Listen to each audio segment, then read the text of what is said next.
দেখো আজকে আমাদের নিহেরে মাছের ঝাল হবে। কিভাবে রান্না করি তোমাদের সাথে শেয়ার করি, দেখো। প্রথমে তো কড়াইতে তেল পেঁয়াজ দিয়ে দিলাম, দেখো আদা রসুন বাটা দিয়ে দিলাম। নিহেরে মাছে নুন হলুদ মাখিয়ে রেখেছিলাম আগে থাকতে। দেখো একটু টমেটো দিয়ে দিলাম, দুখানে ভাজা হয়ে এসছে। দেখো লঙ্কা গুঁড়ো দিচ্ছি, তোমরা যেরকম ঝাল খাবে সেরকম অনুযায়ী দেবে।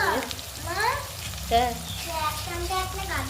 দেখছো, হলুদ গুঁড়ো দিলাম। দেখো ফ্রাই করছি নিহেরে মাছের, অনেকটা হয়ে গেছে। এবার এই যে মাছটা নুন হলুদ মাখানো মাছটা দিয়ে দেবো। দেওয়ার পরে এইভাবে আলতু করে কষে নেব মাছটা।